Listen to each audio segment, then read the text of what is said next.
Hey, you guys ever do that thing when you're recording, but for some reason the audio clips out in the middle of your speech, so it distorts the time, and then you try to replay, but you accidentally load from the wrong slot and then save over that slot, so you have to go back to an earlier save, because that's what I just did. Quite an adventure, but we're here now. Junpei and his companions ran out of the casino into a large open room. A room, in fact, that they had been in once before. There was little to surprise them there. They already knew what the next step had to be. Get drunk and get laid.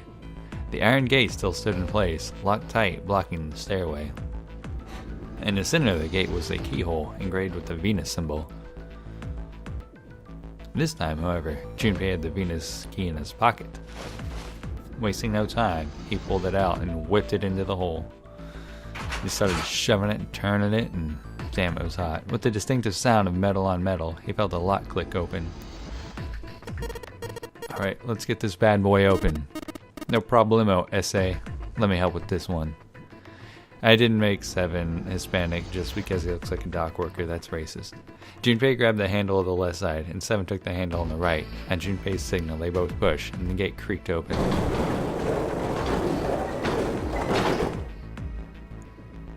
It sounds as though you have opened it.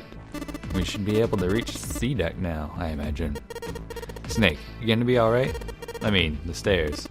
Please, don't do yourself the embarrassment of underestimating me. I'd be unlikely to trip even if I were running backwards.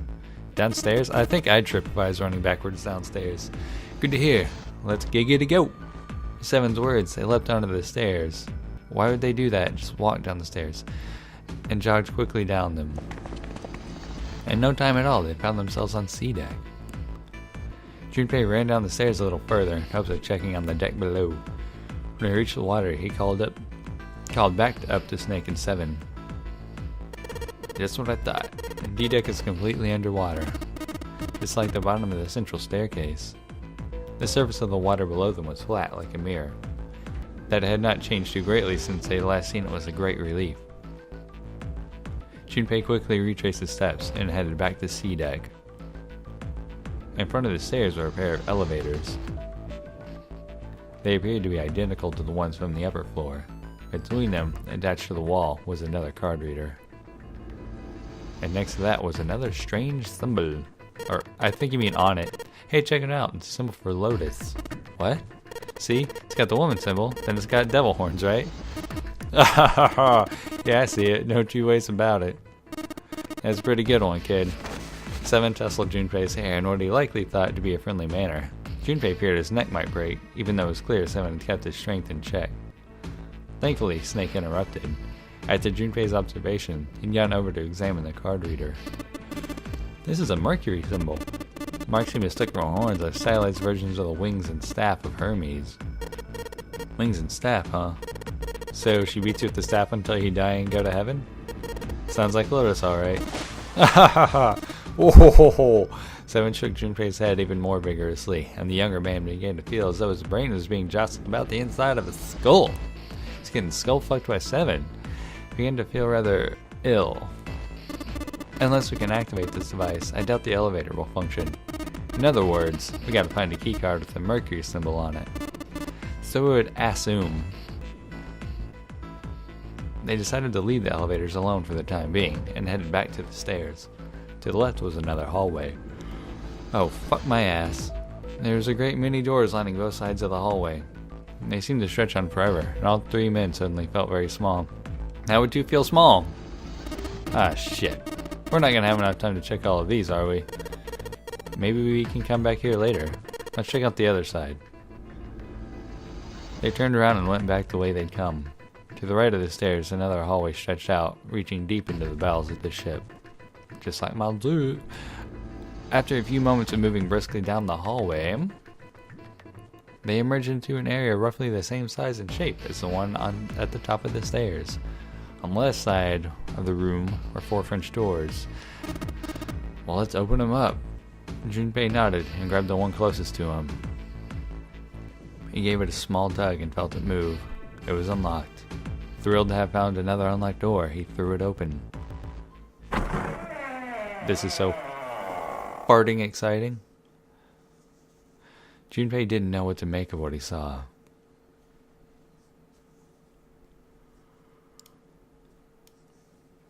It's a room. Is there something on that bed?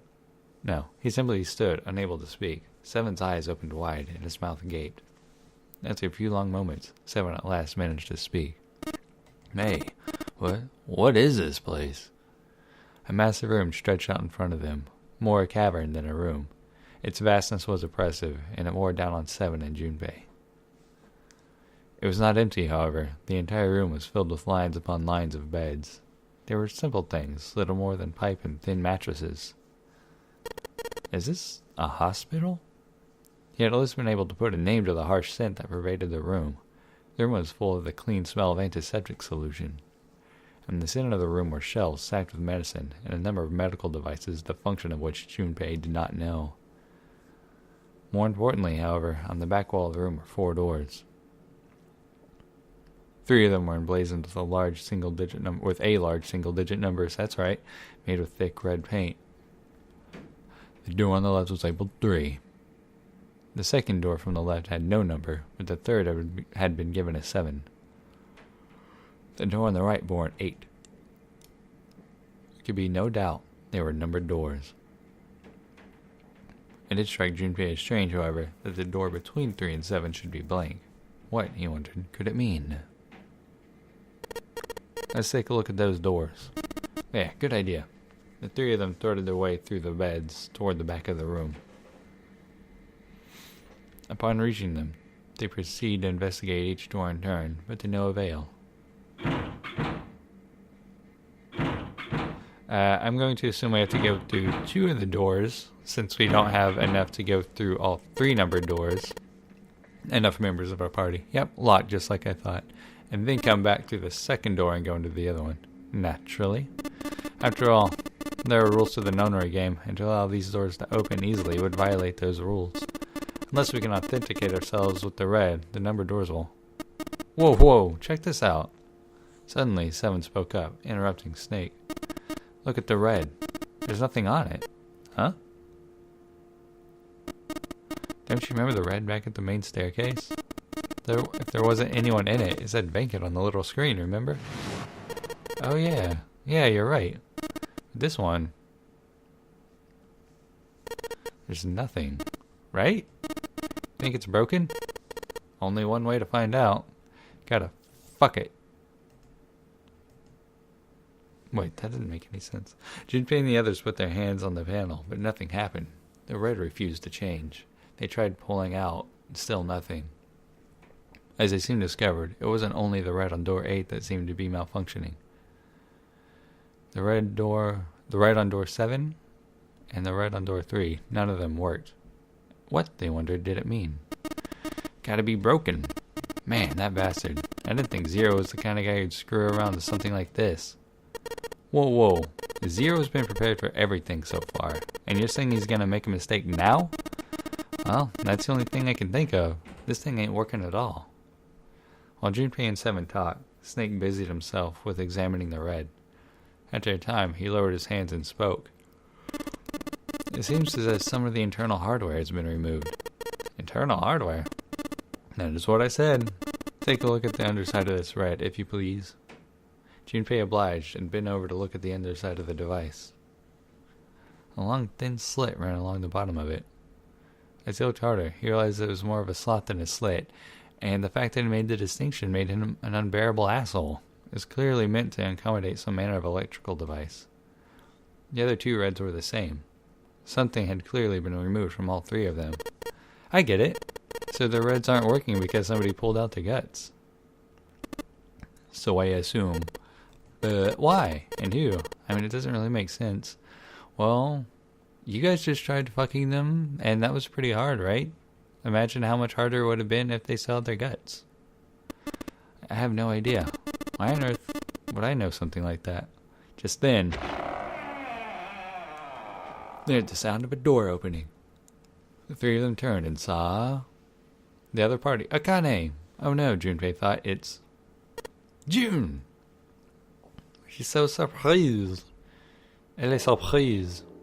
She stopped short, surprised to see them, and nearly bowled over by the rest of her companions, who were coming through the door behind her. Oh yeah? A, Santa, Clover, and Lotus all poured out of the door, each one of them as surprised as the last to see Junpei, Snake, and Seven. Junpei and Seven were, for the moment, at a loss for words. What are you guys doing? Why are you... Oh my god, it's totally amazing that we found each other on a ship again. After a moment of silence and surprise, everyone suddenly began to talk, desperate to exchange information. They talked about the rooms they'd been through and how they ended up in the same place. Of course, none of it was very useful information, but that hardly mattered. They were happy to simply see one another again. Although the level of cheer varied greatly from person to person, each one of them was wearing some manner of smile, almost as though they had already forgotten about the death of the ninth man. You're just gonna keep showing that, aren't you? No, thought Junpei, perhaps that wasn't it. Perhaps thoughts of his death were what drove them to smile at one another. Not in a morbid or hateful way, no. The ninth man had died, but they were still alive, and that was something to be happy about. A sort of simple, uncomplicated joy, Junpei thought. The joy of being alive. Still alive. Aperture Science. He felt sorry for the ninth man, but more than anything, Junpei was happy to be alive. Word up. I think we can all be thankful for that. And I'm gonna pick up from here tomorrow, assuming everything does well. So, holla.